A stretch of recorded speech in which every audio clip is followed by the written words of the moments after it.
Welcome back to ILTV on the Hour. We're live from Israel, bringing you all of the top headlines of the region. I am Devo Klein, and here is your roundup of all of the latest developments coming out of Israel. The body of slain hostage Dror Or has finally been identified by the IDF. Hamas delivered the body of the 48-year-old hostage late last night, and this morning the IDF confirmed his identification at the Abu Kabir Forensic Institute. This leaves behind one Israeli and one foreign national alone, still in the hands of Hamas.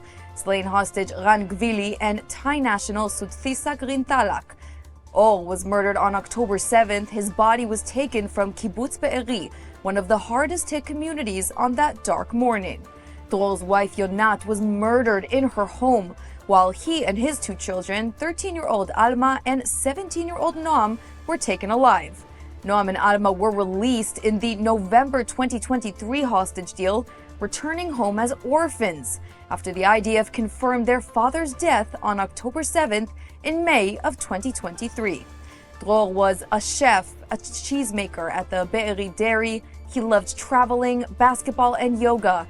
He was kind, calm, and a deeply grounded man, his family says. But that was 2 years ago. Today, his family awaits his burial, as Dror can finally be laid to rest in Israel.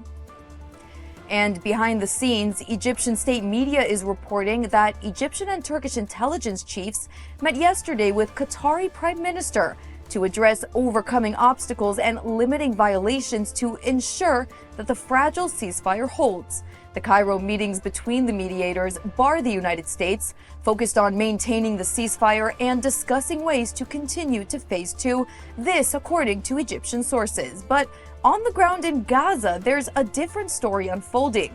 Last night, Nahal Brigade troops eliminated 5 terrorists in eastern Rafah who, according to the IDF, emerged from a tunnel in an IDF-controlled area in southern Gaza. And this morning, a similar incident occurred. 6 terrorists were identified emerging from tunnels in eastern Rafah. They were struck by the Air Force as they attempted to flee. Dozens of terrorists are still believed to be trapped underground tunnels. The gunmen are emerging armed and posing an immediate threat to troops. This in blatant violation of the ongoing ceasefire. And while all this was going down in Gaza, a major anti-terror operation was taking place in Samaria. The IDF, Shin Bet, and Israel Border Police began operating early this morning as part of a broad counterterrorism operation in the area of northern Samaria. That has been ongoing for some weeks now. Earlier, the IDF announced the elimination of 2 terrorists with Israeli blood on their hands as part of the operation.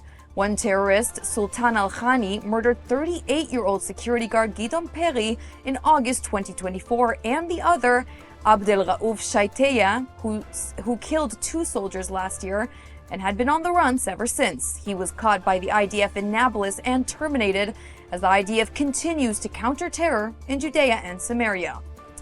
And a good friend of Israel, Argentine President Javier Milei, told Israeli Foreign Minister Gideon Sa'ar that Argentina will open its new embassy in Jerusalem already this spring. The announcement came during a meeting where the 2 leaders discussed deepening bilateral ties and expanding economic cooperation. If completed, Argentina will become the 8th country to move its embassy from Tel Aviv to Jerusalem. They will follow Fiji, the United States, Guatemala, Honduras, Kosovo, Papua New Guinea, and Paraguay. Now, the initial announcement came when Javier Milei, the Argentine president, visited in the Knesset, and now in the meeting in Argentina, he confirmed to Sa'ar that the opening of the embassy will occur in spring. Sa'ar thanked the Argentinian leader for his friendship and support while Israel navigates its toughest period yet. And that is a wrap for this edition of ILTV on the Hour. Don't forget to scan the QR code that is about to pop up on your screen to download our ILTV app. I'm Devo Klein, and thanks for watching.